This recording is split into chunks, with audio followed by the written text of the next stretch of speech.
Hello, everyone. Good morning, good afternoon, good evening, wherever you might be, and welcome to our final masterclass as a part of the Berkshire's High Peaks Festival, which is associated with Close Encounters with Music. My name is Carolyn Regula, and I will be helping to facilitate today's class. All of our classes are being recorded and will be live streamed on YouTube as well. Even after our classes air here on Zoom, you can watch them later on the Close Encounters with Music YouTube channel. Please consider supporting Close Encounters with Music and our festival. Our mission is to engage the imagination of diverse concert audiences in a welcoming setting, to connect listeners to performers and composers, and foster the excitement and sense of community that live performance builds, to establish a comfortable listening environment, and to turn performances into intellectually enriching, educational, and uplifting experiences. I'll be including a donation link in the chat below, which you can also use this chat to talk amongst yourselves during our masterclass today. You can also use the Q&A feature at the bottom of your screen to submit questions to guest instructor Colin Carr. So I am so excited for you all to hear three of our participants. We have a wide variety today. We have three cellists performing Tchaikovsky, Bach, and Reger. And to welcome our guest instructor, I want to turn things over to the Artistic Director of Close Encounters with Music, Yehuda Hanani. Good morning, everyone. Our guest today is a dear colleague and a consummate cellist. When you look at a great painting, you don't think brush strokes. When Colin Carr plays, you don't hear the instrument, but the music and its message. So I know you will all be inspired by today's class. Colin, great to see you. Thanks for being with us.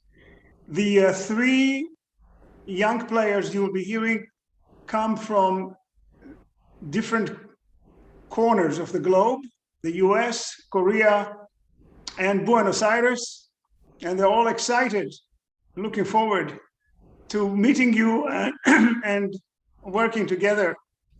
Many thanks for being with us at High Peaks, and I look forward myself to this presentation. Colin Carr, everybody.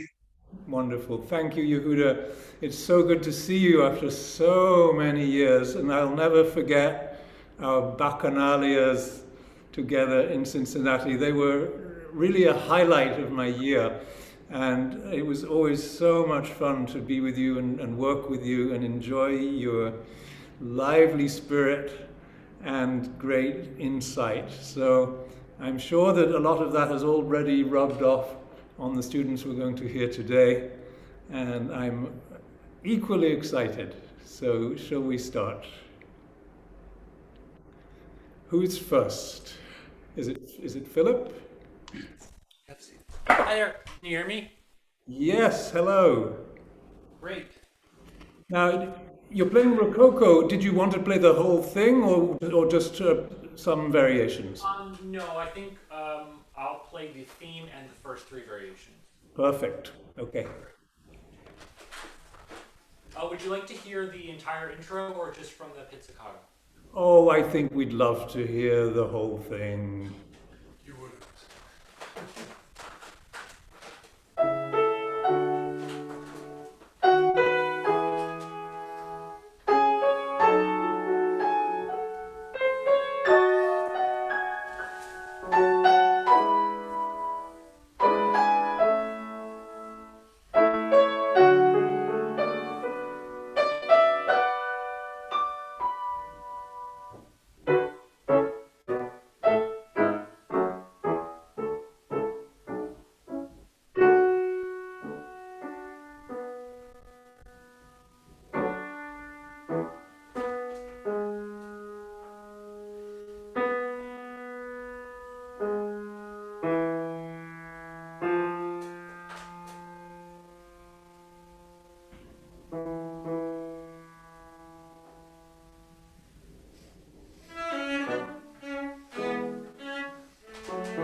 Bravo, Philip. Great. You sound really, really good.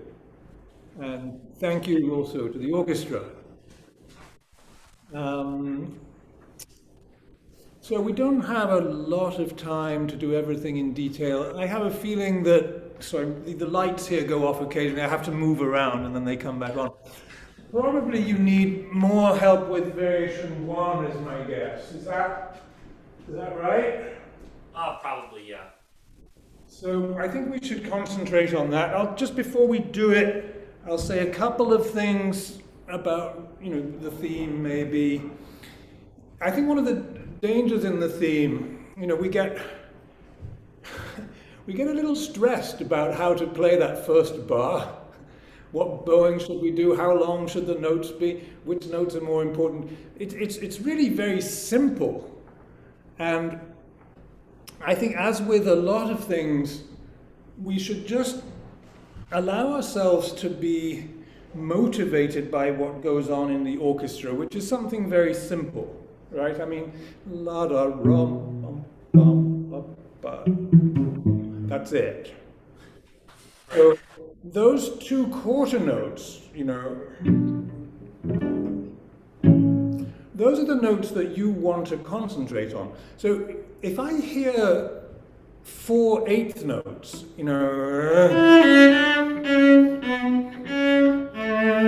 then I feel that that's not really what's going on in the music. Okay. So you bowed it that way, didn't you? 2 downs, 2 ups? Yes. And that's good. It should be good because, I don't actually do that, but that doesn't matter. That should make you play the quarter notes. But somehow I have the feeling that your 2nd and 4th eighth notes are a little heavy.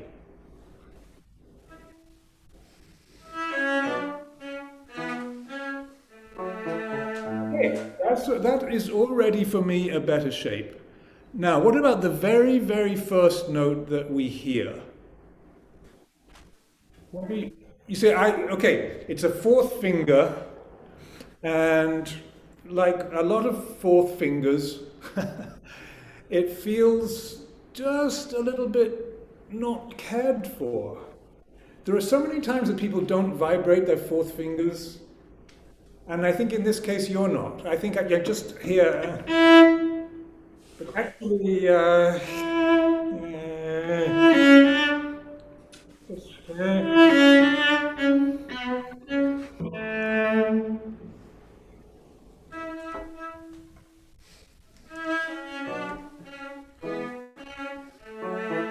right, good, yeah. I think that the point of the upbeat isn't it an invitation to your partner or partners, in the case of the orchestra, to say, shall we?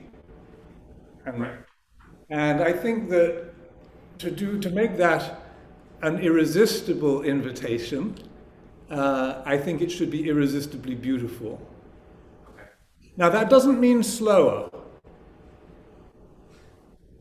And I think that perhaps your theme in general, for my taste, is just a little on the slow, ponderous side, and it makes it also that leans you towards playing in 4.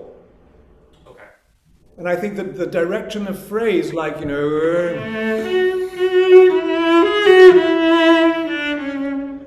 just that kind of slightly forward motion. You want to just play the first half again, maybe?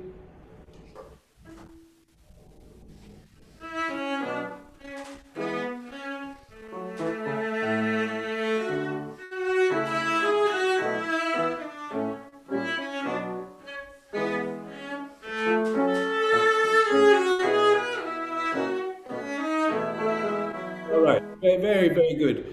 So this is the archetypal classical phrase where you have 8 bars, Yeah. and it's pretty much divided into what is the standard 2 plus 2 plus 4. Right. So your 2 is very good.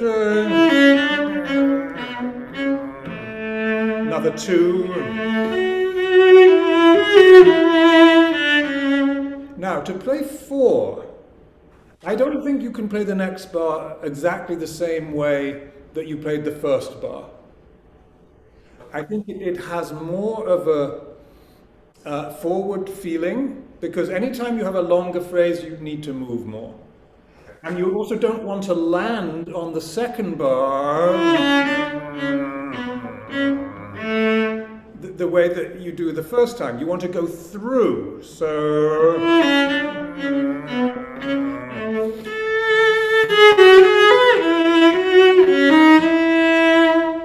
And so that clearly the top of that phrase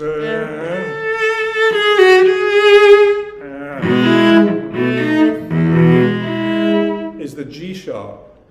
I think sometimes people are a little confused about the tops of phrases because the temptation is to enjoy the top note, but I think that harmonically the harmony trumps the melody. So it's not really the A, that's not the arrival, it's that. So do that once more, the 8 bars.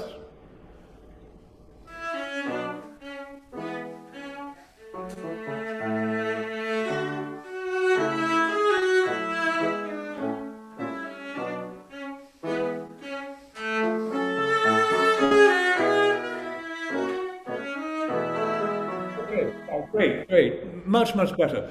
And similarly in the second half, you know, people get a little hung up on that high C sharp, and I'm not sure about the way that you shift to it.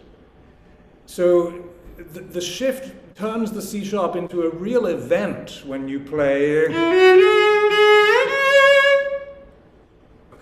And I think that I would advise, I don't have to do this, but I feel much more comfortable with a 1 on the G sharp, less of an event of the C sharp, and the phrase going where it wants to go, which is to the next bar. So.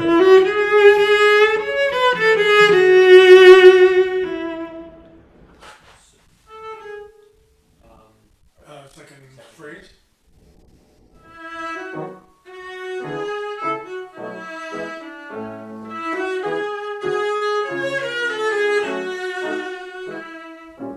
Yeah, that's the idea.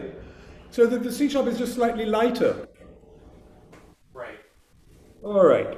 Yeah, again, that's the need to go to the top note, but it should be the F sharp. I think it's the F sharp, that's right. One little thing in variation 2, before we go to 1. Did you ever try this fingering? 4-1-4. Yes. So. Yeah, and then use the shift to give you energy on the D.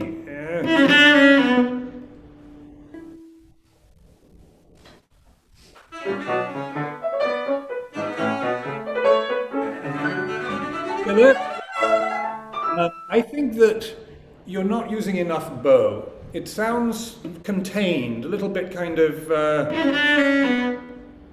Can you?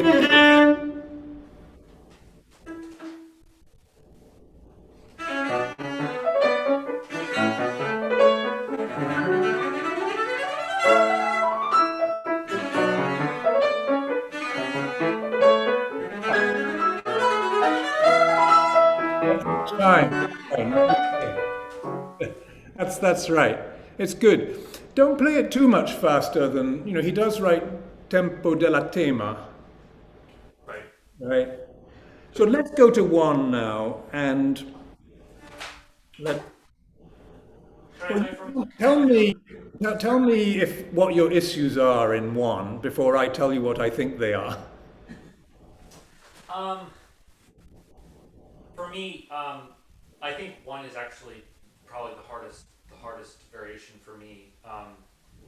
It's finding the balance between being expressive and being, you know, playful, and playing with the tempo and playing with the bow strokes and not losing control, which I think I did a little bit towards the end. Yeah. And keeping it clean, but not boring. Right.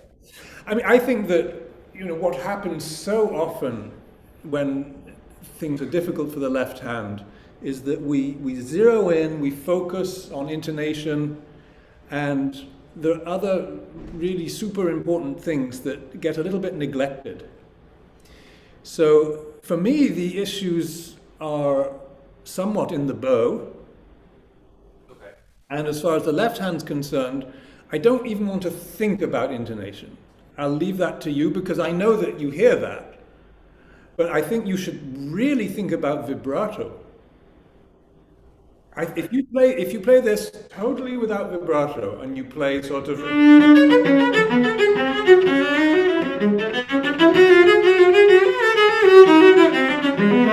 Yeah, okay, the notes are there, but it's not very beautiful. And I think that you need to vibrate, okay, the melody bass, but even that's not enough. Because what you've got on top, and I think of these as two different voices. You've got this, right, and then you've got the appoggiatura,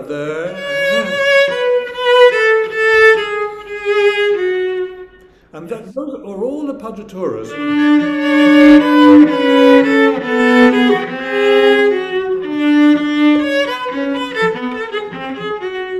And I would start practicing that way for beauty. You want to fool around with that a little bit? Maybe with that, no. Just not with piano, just by yourself.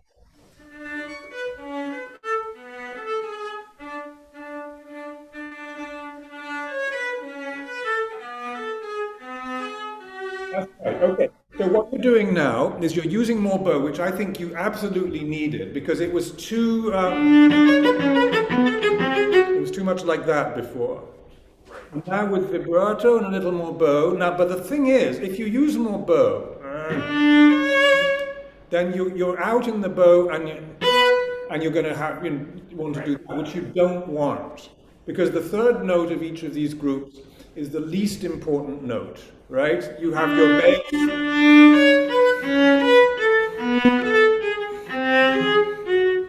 So that third note, what I want you to try to do slowly is use little bow and then come back in the air. So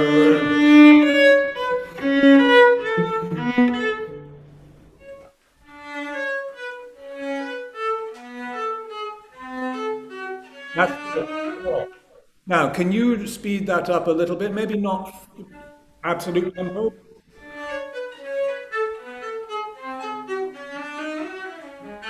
All right, that's a better sound. Can you do that in tempo?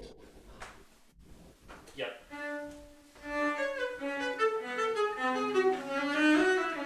Good.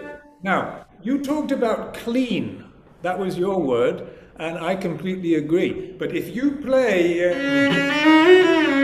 that's not clean. I hear the gliss up, I hear the gliss down, and I don't think that either of them is really what we want. So before you do it, I'm going to tell you that most people's fingering for this is, which is cleaner. But the problem then is what's the next note? And I almost always hear going back to one. So there's a fingering here which I love, which I got from Gendron actually, long ago, which is to use the thumb for that C sharp. So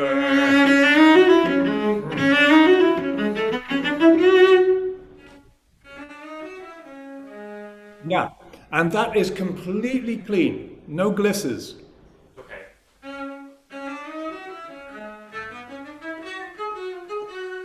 Right.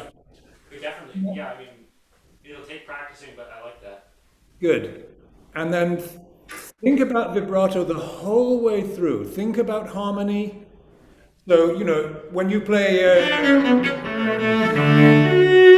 beautiful subdominant chord, right, just make it beautiful. And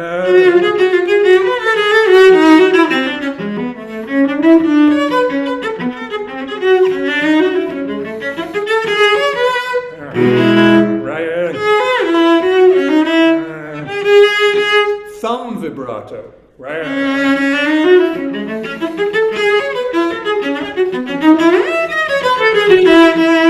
Here you need line. So,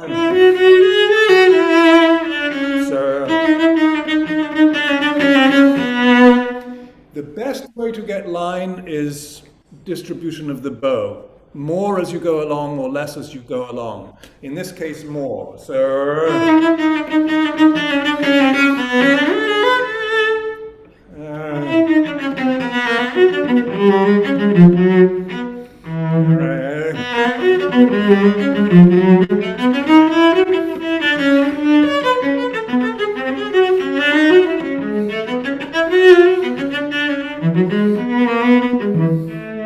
so it's, as always, the solutions to all of our problems are the things that we're not thinking about. Because if we were thinking about them, we would solve the problems. So just play that first variation through now together, if you can. Think vibrato, think thumb, think more bow. Yeah. Should I do it with piano or no piano? Yeah, do it together. Pick up.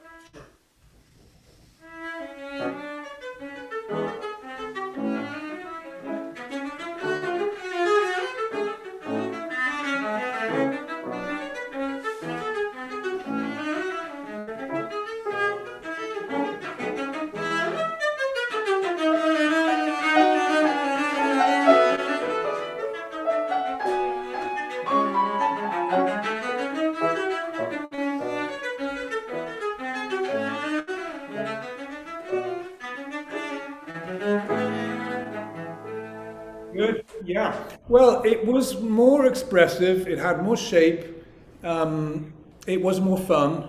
The intonation, that you can cure because that you hear. Yeah. I wouldn't play too short the scale. Okay. Just not quite so off the string, perhaps. Okay. Try to like transition from more off the string at the beginning and then sink down into more off the string. Yeah, just whatever feels natural for a line of this scale.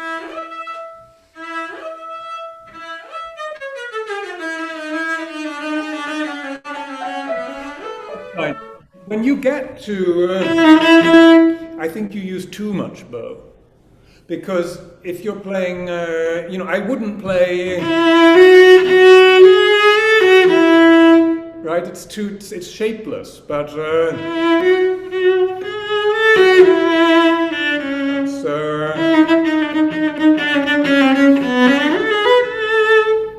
does that make sense?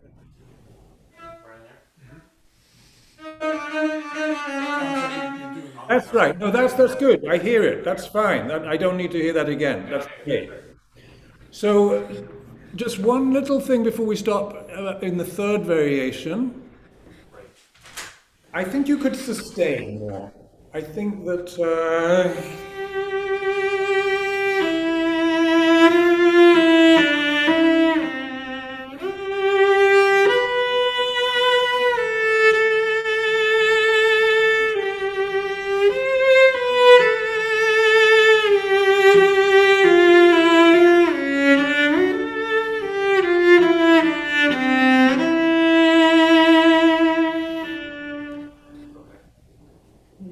Together, just those 8 bars.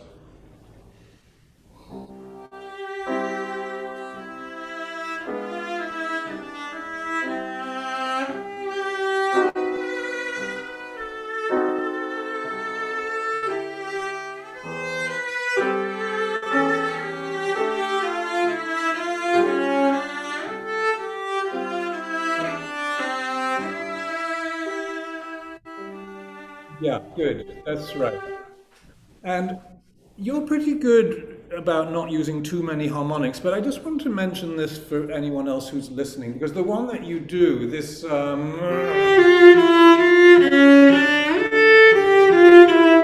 harmonic, is that really what we want? Of course it's convenient and easy, but the thing here is that harmonically, pretty much we have the downbeats changing the chords. I mean,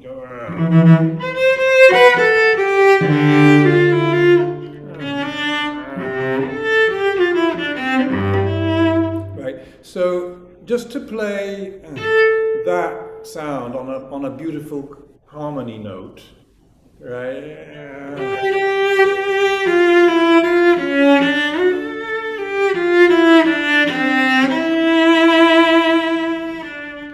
I would take the trouble. I mean, I only make this point. I think that's not the most egregious harmonic in the cello repertoire, but I think that cellists depend on harmonics far, far too much. Okay.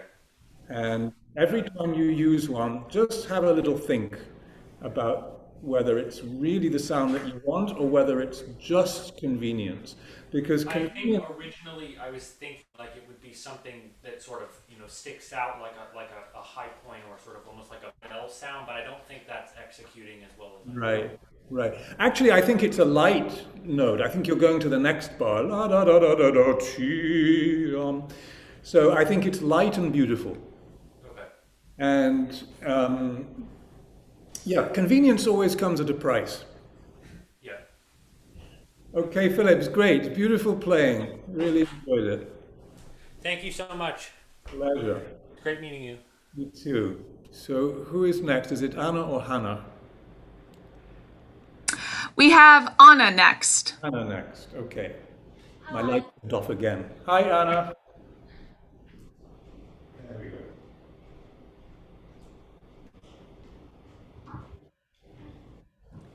So Professor Carr, since Anna is zooming in all the way from Argentina, she pre-recorded her Bach Okay. for the connection. So I will be sharing her Bach video, and then she's excited to play and work with you live. That's great. Excellent. So here is Anna's Bach, the Allemande from the Fourth Suite.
Great. All right. Can you hear me now? Hi, Anna. I'm sorry not to have the second repeat. Yes, sorry. So how does it feel to listen to yourself like that? I don't know. There is a lot of things would like to change. Uh-huh. So tell me one or two things that you would change now that you hear it. For example, I'm so sorry if my English is very bad. But I understand so far. It's good. It's fine. Okay. For example, I think I play. Yeah. Yes, for example, that. Okay, that's interesting that you hear that because I heard the same thing. And I'm going to tell you something that I learned from Anna Bilsma about just this very thing. And, Bilsma was the greatest Baroque cello player that there's ever been. And he talked about the down-up bow. And so the down-up bow is one bow, essentially. It's one gesture. So instead of it being down up, like it's right. So it's one gesture. The up bow is not an impulse. The up bow belongs in the down bow. Okay. You want to try that?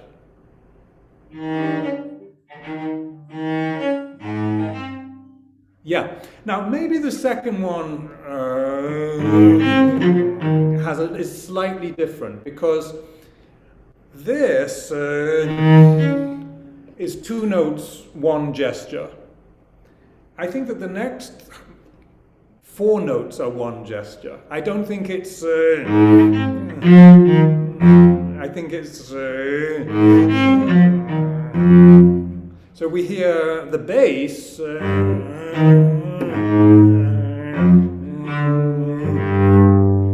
Right, and then that is responsible for. But then the next bar, right, that has the extra beat. Do you see what I mean? That the second half of that bar has the fourth quarter note, not with an accent, but.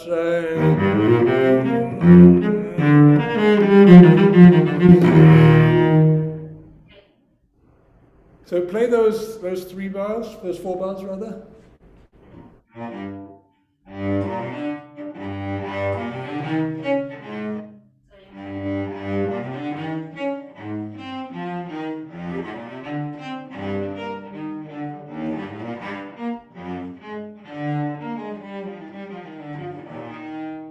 So I think that you bring these things out too much with accents, and maybe it has something to do with timing, but you definitely don't want to play, right, because that stops the phrase. You want to keep going. It's another one that I was just talking to Phillip about, where you have one bar, and then two bars, right? One bar, another, now two,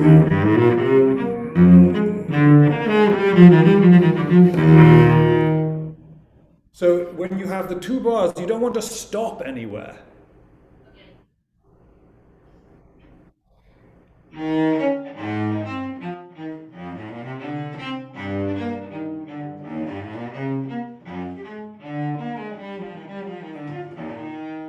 Okay, good.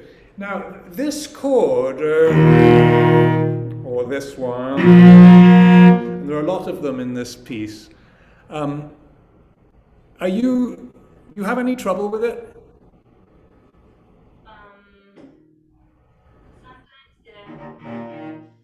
Yeah, okay. So what you're doing is you're playing the fifth, and then you're taking your third finger off in order to play the E flat, because if you left your third finger on, that's what would happen. Now, there is a way to do this where you can have your third finger, you need to move your finger over that way a little bit. And then, can you make this shape? I can get as close as I can. So, it's still, you can't really see, but move over and then collapse the middle of the third finger. That way, you're not touching the D string, right? So you can then,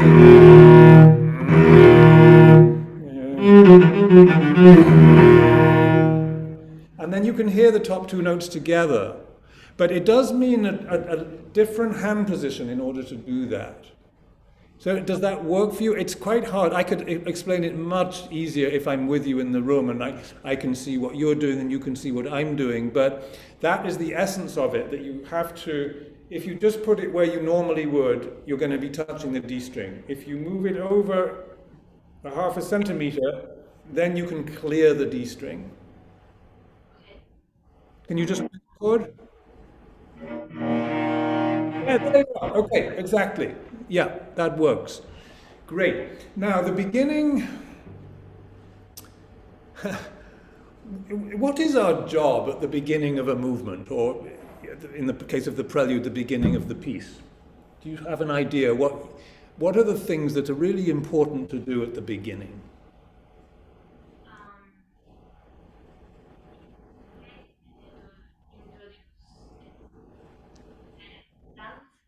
So it's hard to hear you, and speak up and loud and clear.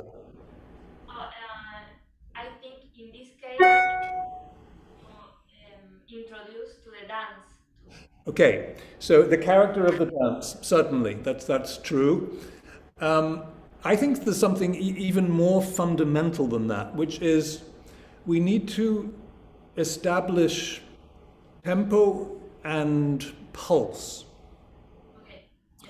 as well as the character. So pulse in this case is determined by the time signature, in all cases actually. So I don't know what edition you're playing off, but sometimes these editions, even the great, supposedly great Bärenreiter urtext, they'll give us this E flat major Allemande and they tell us that it's in 4, but it's not. They got it wrong, and I don't know why they got it wrong, because it's so clear that in Anna Magdalena Bach manuscript, it's in 2. So if we do too much right away, then you're hearing that second quarter note as a beat, and it's not. So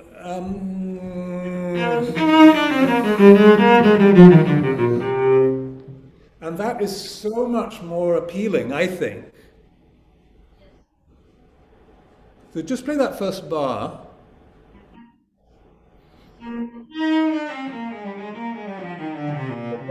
Okay. Great. So you took out that beat, which is really important, but then you didn't give us the beat where it should be, which is the next quarter note.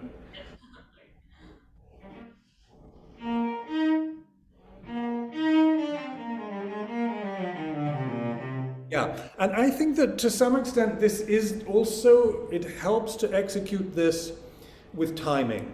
So it's not just a question of playing, with an accent. We articulate in such a way that if we want to emphasize anything in music, and not even just in music, but in speech, we delay. So this is a very small emphasis. It's just to show where the beat is. Just delay it slightly, and then we play.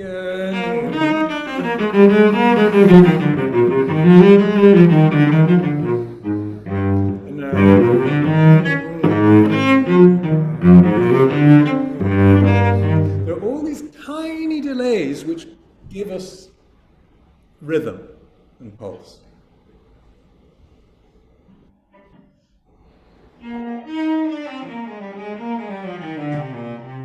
Right, good. So that brings me to a point which is very dear to me, and now I'm not talking about rhythm.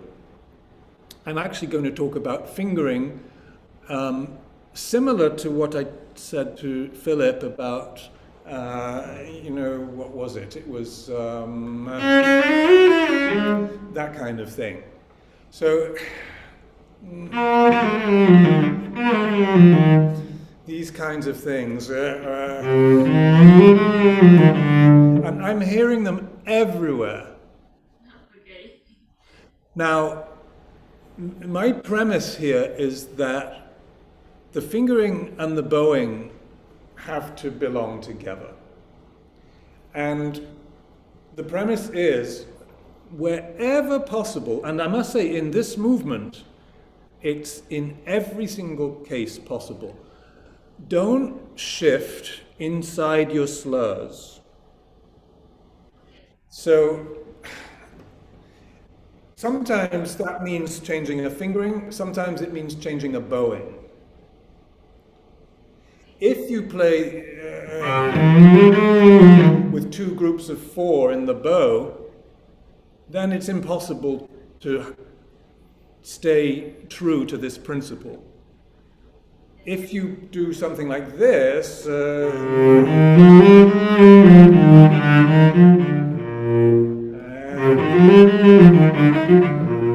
then both of my shifts were between the bows. And things like,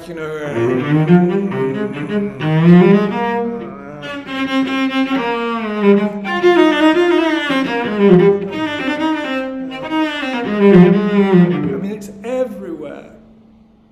And every single one of these things, so if you have, okay, you can't play 1, 2, 3, 4 probably. It's interesting because a violist played this, no, not this, it was actually the bourrées from this suite to me yesterday. And they could play da-da-da-dum and 1, 2, 3, 4, and it's so clear, it's so easy for them. In that case, that's the only time where we can't do it. When we play da-da-da-dum, we simply have to shift inside that one. But in this element, we really don't. So if you're playing, you could.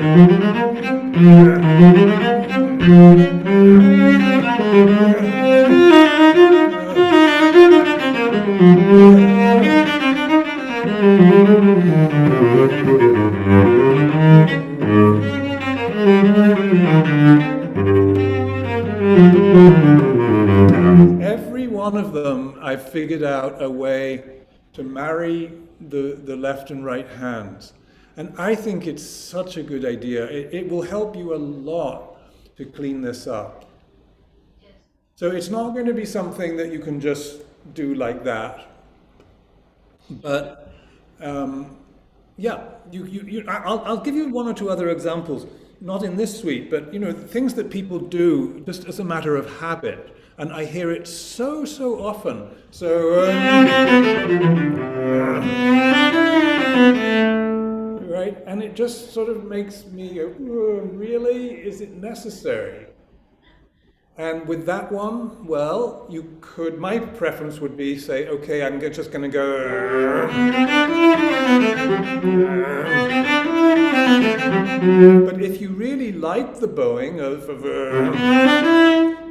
then you do that, and then you shift. I mean,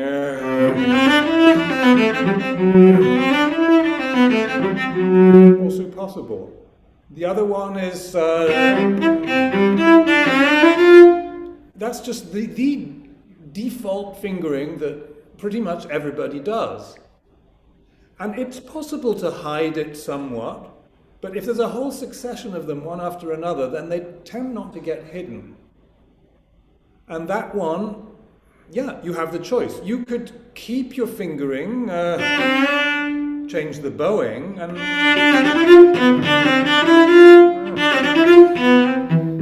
But if you like the bowing, change the fingering. And just shift to the F. So those are always your two choices in your Allemande. You can change the bowing or change the fingering. I like a lot of what you do. I think it's really very, very good. I think you could enjoy stuff more. Let me talk, I'm going to talk in general terms again about sequences. So what I love in this manuscript of Anna Magdalena Bach is that any time there's a sequence, she decides, and we don't know whether that's the husband's idea or not, but it could be. The bow pattern is always different. I happen to love that. I know a lot of my illustrious colleagues think that's rubbish, and they think if the sequence melodic shape is the same, then the bowing pattern has to be the same. My worry is that then we just get a lot of the same all the time. You know, if we play that kind of thing. I can't remember what you did there. I think you may have changed it actually. What bowing did you do in that? So it just in the second half, soon after the beginning of the second half.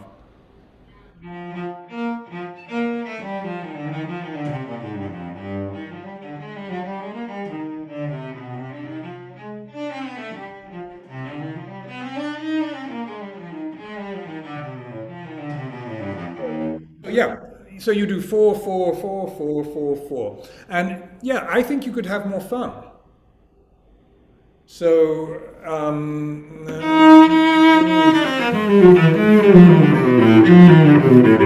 you know, that whatever. This is the kind of thing that is in that manuscript all the time. And incidentally, if you play, you're getting this problem again. Yes. So,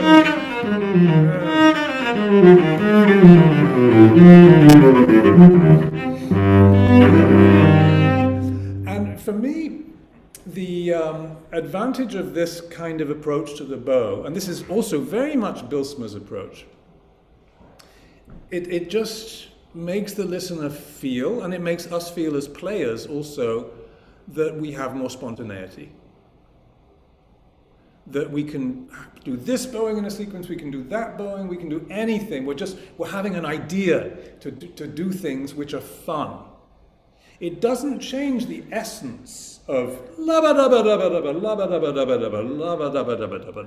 of the sequence, an 8-note group gesture. It's still whatever bowing you do, 8 notes.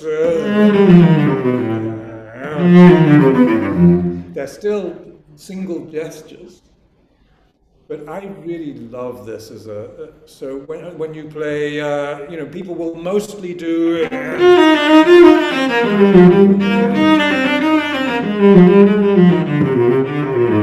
it's a little dull. It's not just dull you know, for me it's particularly dull because it's not just one person doing it, it's every single cellist that I hear doing it. And then it drives me crazy because are we so limited? So maybe, you know,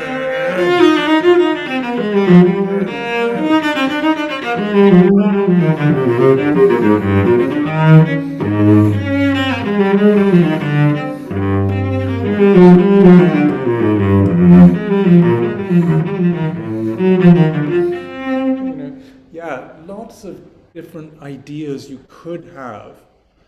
And I would say take Anna Magdalena as your inspiration, because it not necessarily to do everything that is written in that manuscript. That's not the point, because then again everybody would be the same if we all did it. But to say, okay, what she's giving us here is it's like a green light to be freer.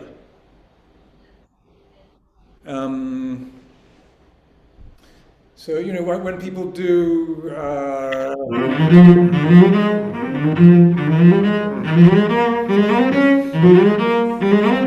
And I'm just bored.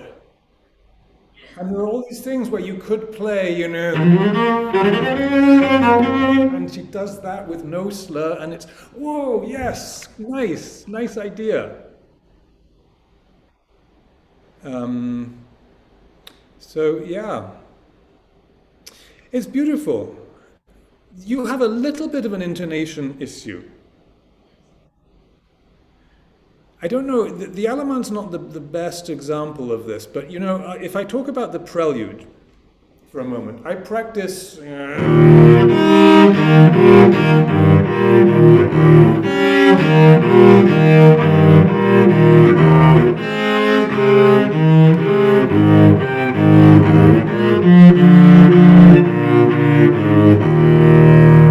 So, in that case, pretty much everything with a double stop, but never changing the fingering that I'm doing when I'm playing it for real.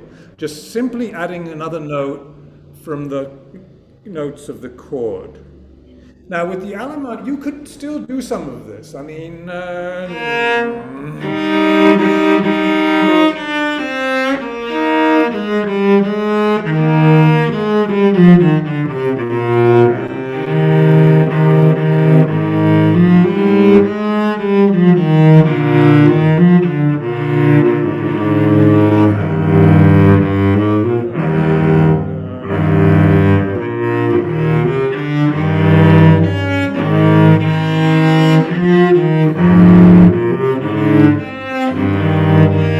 that kind of thing.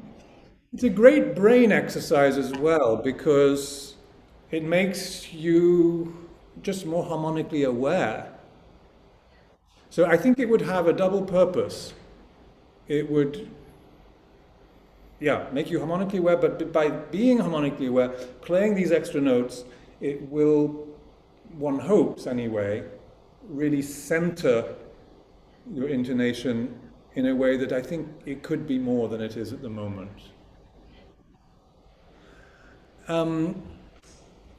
This note, you know that in the Anna Magdalena manuscript that that's an A flat. That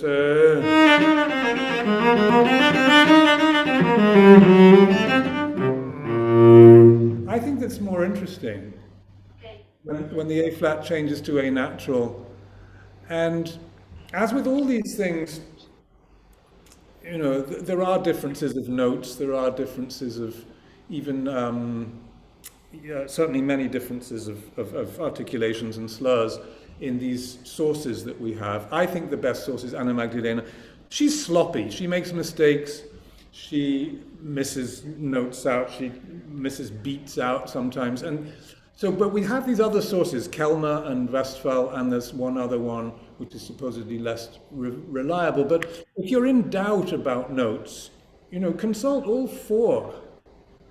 And, you know, if Anna Magdalena is the only one to have something weird, and everybody else agrees on something different, well, maybe she's wrong.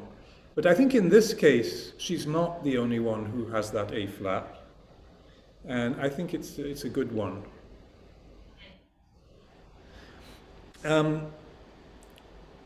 I need probably to stop. Can you play the end, just maybe from, just that very end from there?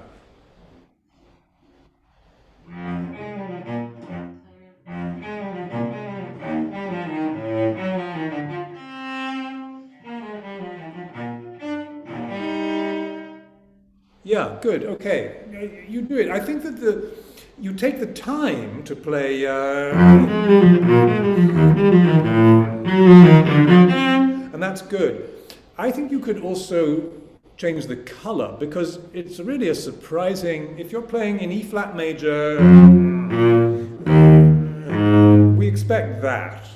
And the A natural is such a surprise. I think it needs a different sound.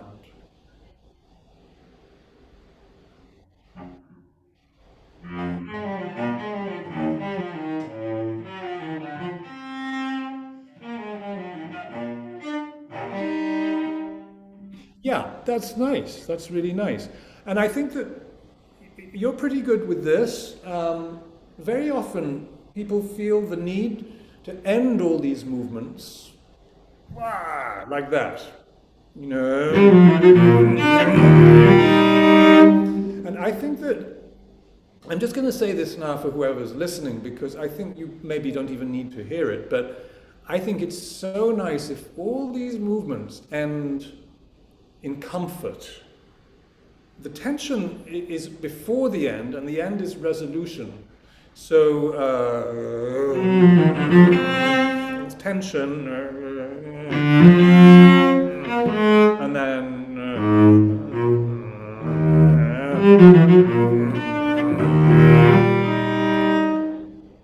and there's something more graceful and elegant about that. It's the same at the end of the prelude. Maybe that we hear more often, people playing. And I don't love it. I think.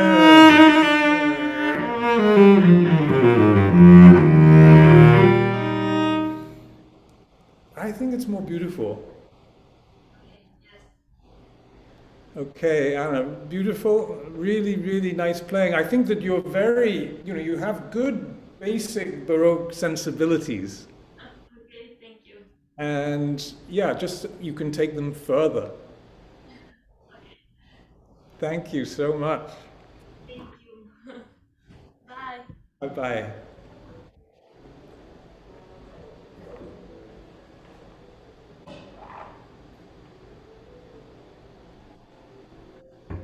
Hello. Hello. So you are Hannah. Yes. Nice to meet you. And are you in Seoul? No, I'm back in NYC now. Oh, okay. All right. So we're on the same time zone. I'm in Virginia right now. I see. You're playing the first movement of Rega First Suite?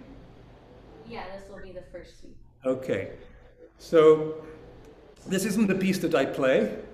It's quite unfamiliar to me, and I don't have the music here either, so we'll do the best we can. Okay.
Yeah, it's terrific. Really, really good playing. Very, very strong, very masterful, authoritative.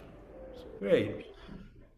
Um, did you hear what any of the other people before you, or were you practicing?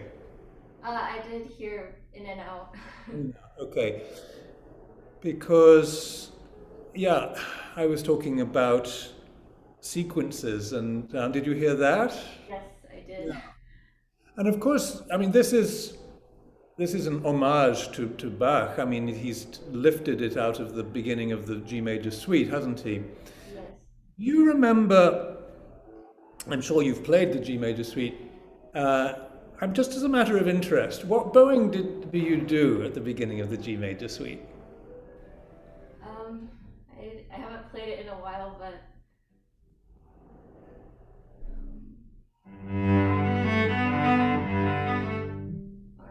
Okay, it doesn't matter if yeah, sorry.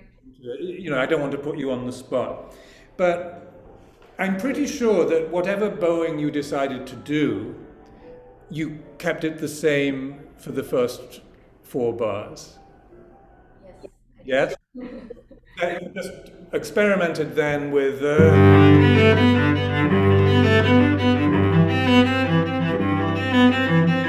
and that's not bad. I mean, that's a possibility. Most people play, you know.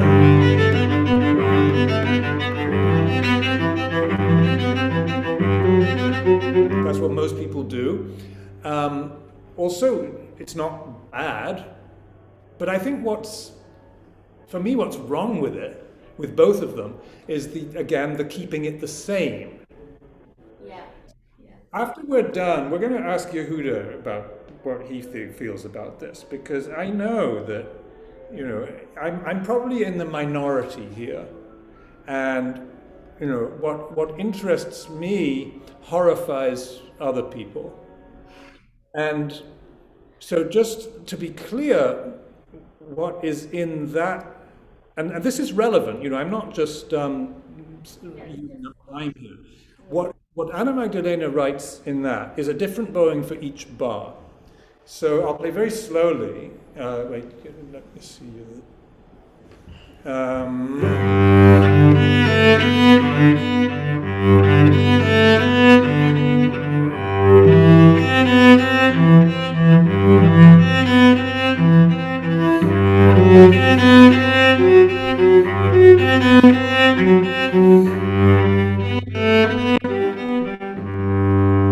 So if I play that faster.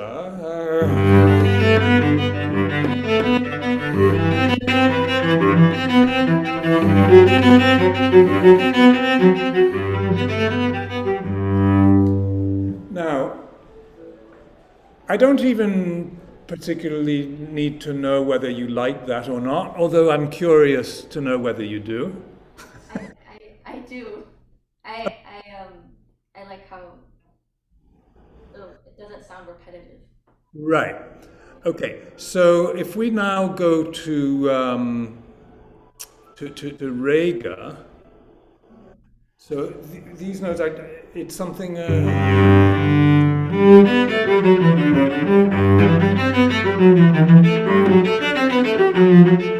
Right. So and he gives us the same bowing for each bar. Now, if he was really doing an homage to Bach, so maybe you would start, what are the notes there?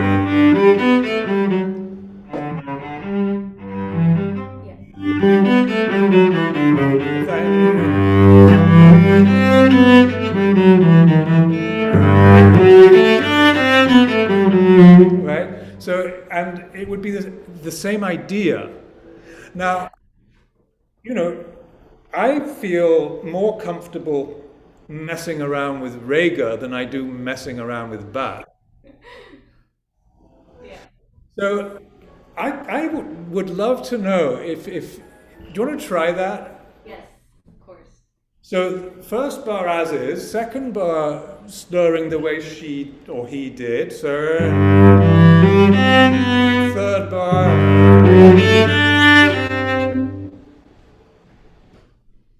Okay.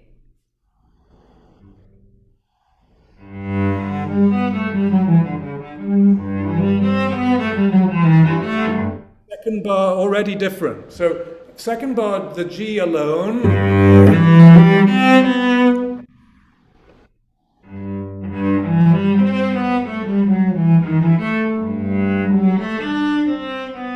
Yeah.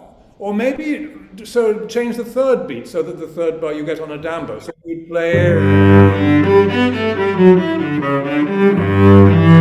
Oh no, it comes out anyway. It comes out right. Yeah. It came. Yeah. So the third beat of the first bar stays separate bows, right? Okay. Okay.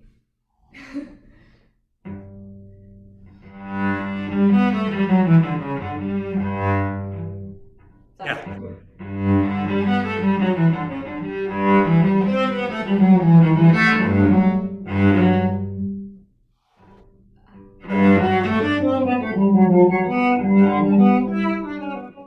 Now, I think that brings something to the table. Yeah. It already helps.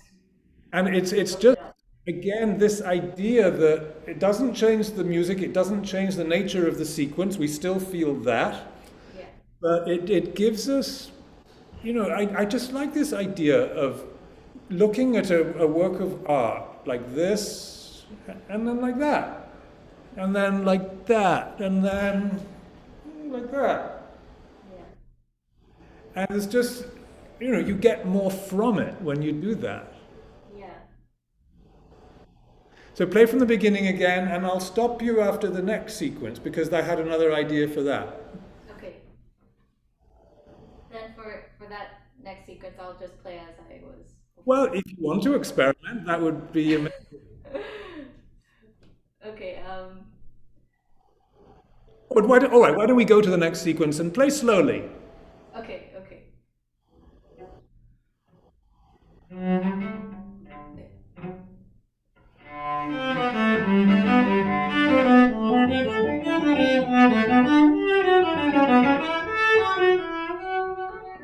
That was fine. I think your bowing's okay there. In that passage, I felt you were having some trouble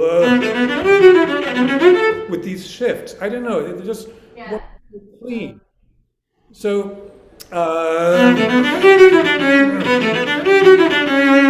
I think to eliminate, unless you want something there, which I don't think you really do, you just make sure that the shift is before you play the down bow.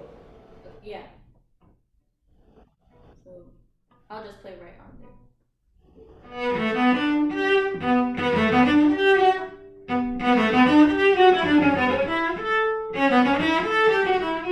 Now, that one, I think you're doing shift. You're doing Yeah. So in general, in everything that we play, shift isn't very good because it's sort of too busy, and we get the notes just never come out well. So I would advise you to play 1-1.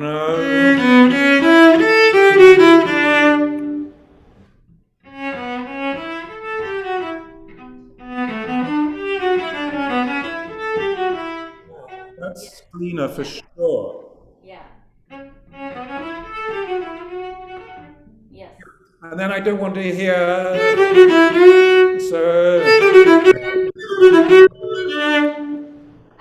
I bring up. Okay. All right. Well, that should be clean. Yeah. So I forgot what else. Okay. And go on. Just do that again and go on. Yeah.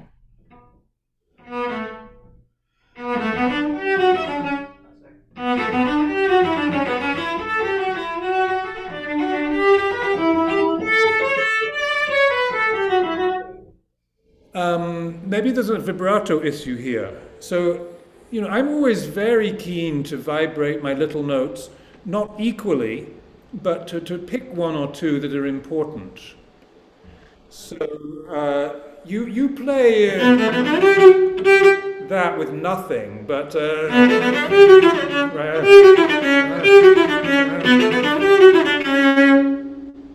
and then which, by the way, I think would be better on the A string. Yeah. Okay.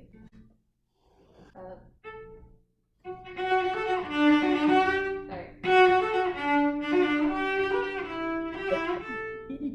And shifting between the bows. So.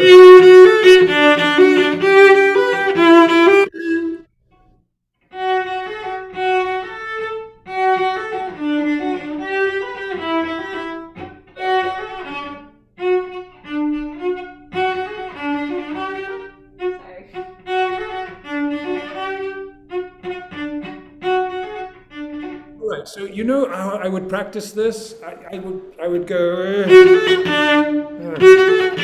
and then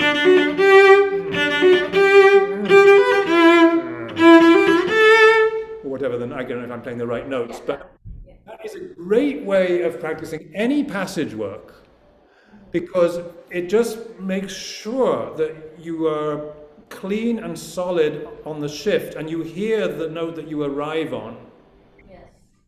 Can you do that? Yeah. Okay. Yeah. Yeah.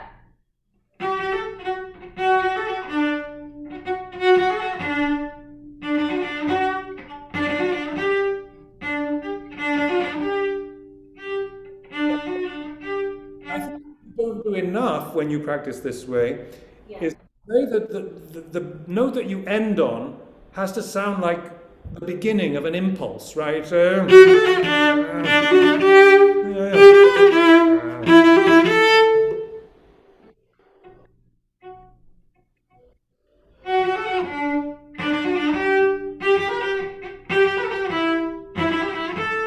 right. Now, one more time and vibrate that last note of each one as well, so that it's. Yeah. Sorry.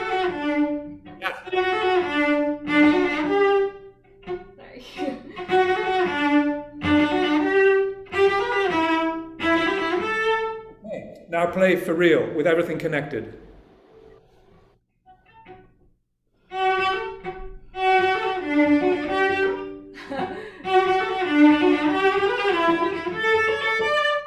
Yeah. Better. It's already better. And then maybe, since the top of everything is that, save something in your bow for that. So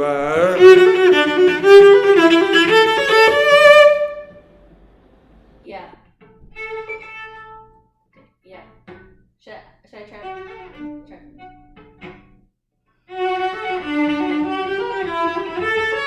Oh, sorry. I see what you mean now.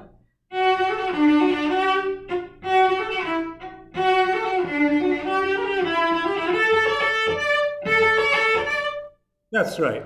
Yeah. Okay. Now go on for a little bit.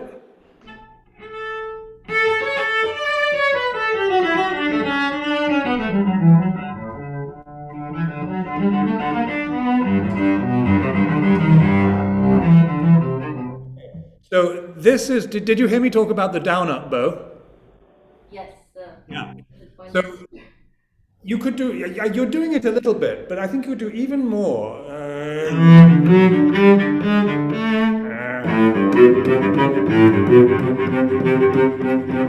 Where you barely play the up bow. okay. Yeah.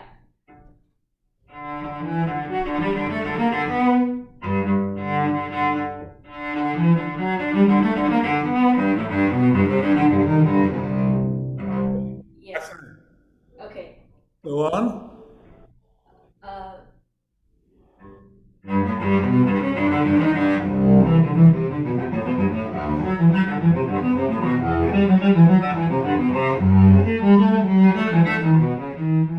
Here's another one where, so you're playing all separate. No, what yeah, that was, and then yeah, did play one just slowly so I can hear the notes.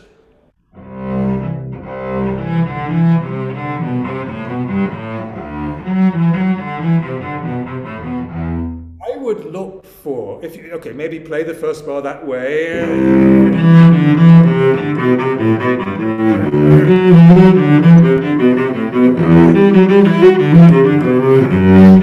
You know, and just fool around and enjoy just a subtly different inflection.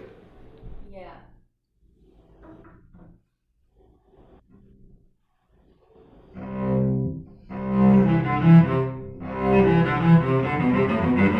Oh, sorry.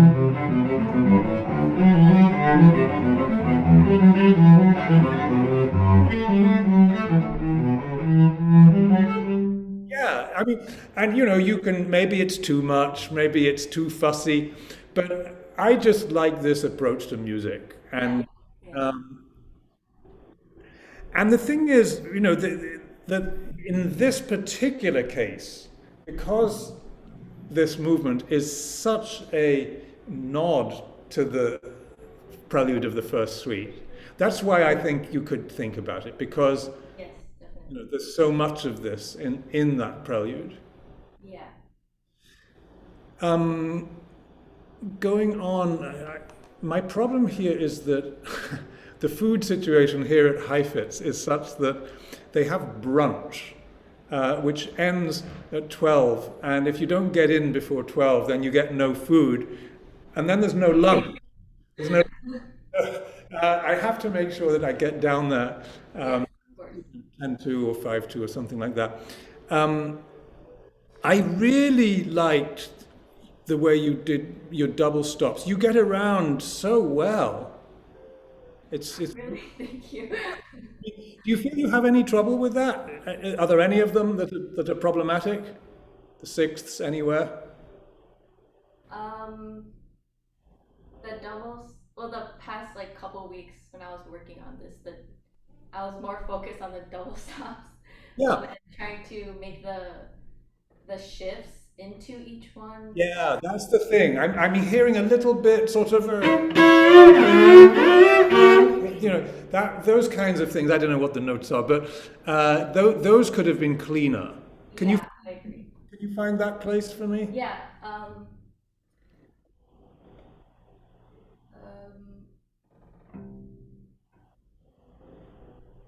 There's one at the end where it's like back and forth. That's the one I mean. Yeah.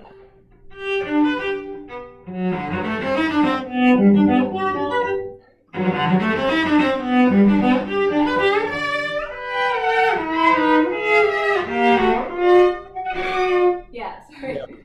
Yeah. So I wonder whether, because right now it feels like you're trying to connect la da da da da da da da da da da.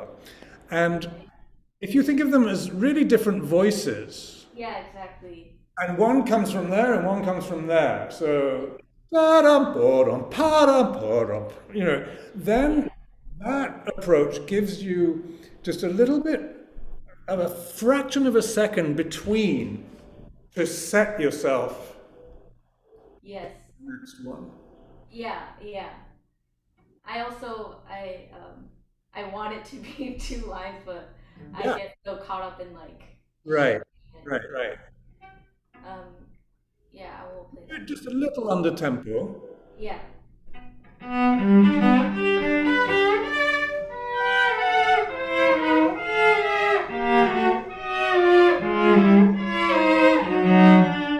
Right, so just stopping the bow for a moment Yeah, yeah. so that the left hand can find its place. Right. Yeah. And maybe, could you try lightening the up bow a little so that you play ta-dum-pa-dum? I'll just play that little to get into it.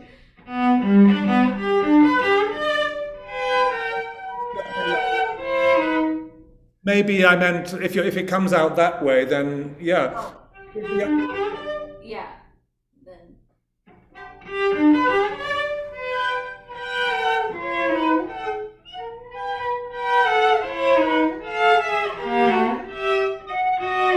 So, like.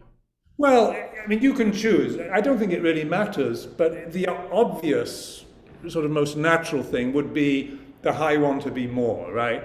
And you're on the up bow, so ga-da-da-da-dum, ta-dum, pa-dum, pa-dum, pa. Yeah.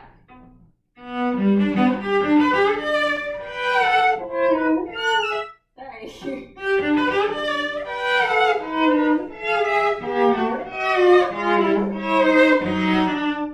When you squeaked there for a moment, you know why that was? It wasn't securely. No, I don't think so. I think it was a bow thing. I think that was contact point. Yeah. So, you know, you're playing la dum da dum da dum. You know, ever so slightly. When you come back down in register, you're going to come away from the bridge, but which you did, also to play less. But then when you go back up. Okay. Yeah. So should I take that time in between shifts to secure my bow more? I think it's the same thing. Yes. Yeah. Okay. Yeah.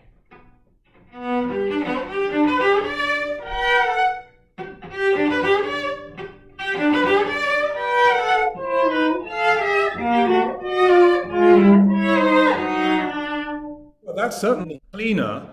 Yeah. I think I still have Go to. along. Those gaps will end up not having to be quite so big. Yeah. Yeah. Right now it sounds kind No, I'm just thinking about Bach and something like the C major Allemande. Now here, what you hear kind of,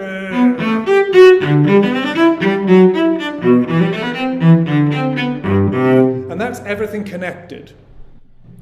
But I don't think that's right, because I think you've got three voices, actually.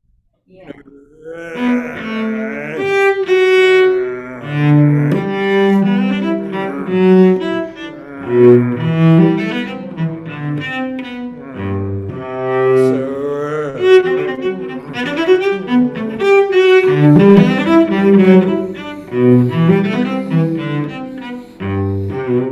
And I think it's the same kind of timing. Yeah. Okay. Yeah. Where it doesn't, I exaggerated a little bit, and if I was doing that for real, those gaps wouldn't be quite so much, and it would feel continuous, but it wouldn't be quite continuous. Yes. Yeah. Could I try one more time? Of course. I'm sure it's not gonna be exactly what. Yeah. Actually, could I start like a little before so I can? Of course. Yeah.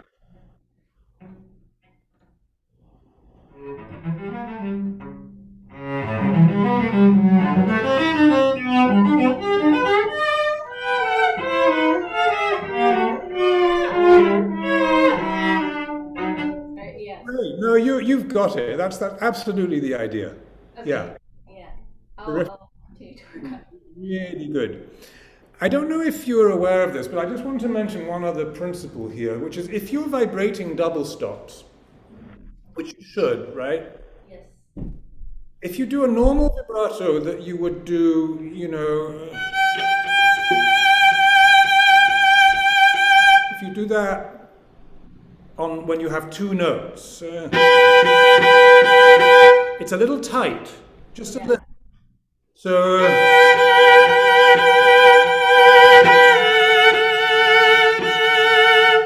whenever you have a double stop, vibrate slower. If you, that's tight.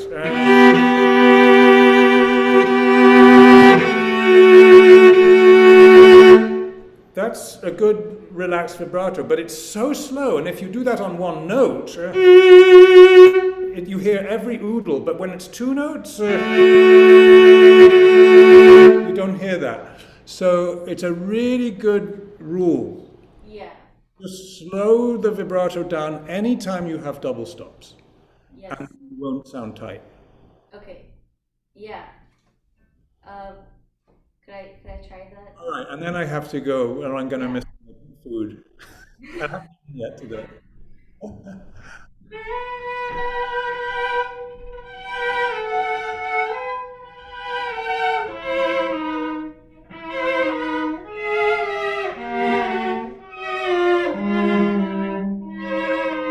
That's the idea. And you might change the vibrato from top to bottom, right? I mean, have one be a little bit more intense and the other, whatever, you know, different widths maybe. Yeah. Yeah. Yeah. I have, like, my instinct is just to immediately do it as if I was playing one note, so it's kind of... Yeah, of course. Yeah.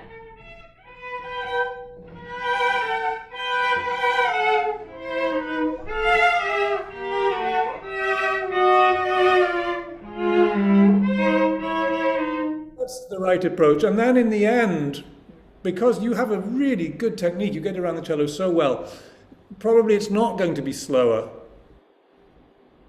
Yeah. You know, and you can do all of this inflecting in the tempo or very close to tempo. Yeah, yeah, definitely. Oh, that's great. You play it so well. Thank you so much. Thank you for your advice. Yeah, I will definitely play around with the sequences, and I think it already gives me it's easier to play more musically if I'm not always playing the same thing over and over again. All right. Now, before we go, Yehuda, I just wanted to ask you if you're still there. Maybe you're not. Is Yehuda there? No, maybe he's gone. I think, oh, here he is. Yeah, I'm bringing him back. So I don't know if he heard everything, but I want his response to the thing of playing sequences with different bowing.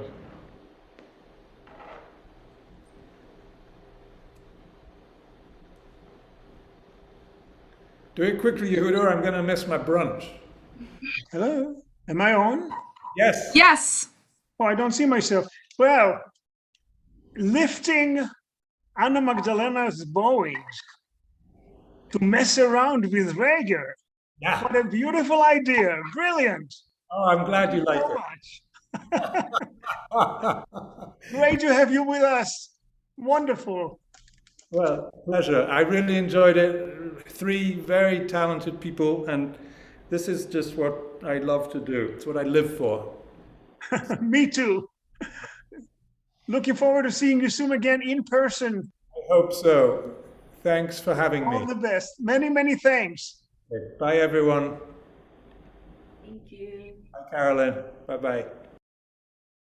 Thank you all so much for joining us for our very last masterclass of High Peaks. It's been a whirlwind of many incredible events, talented participants, and all of these events, again, you can Close Encounters with Music YouTube channel.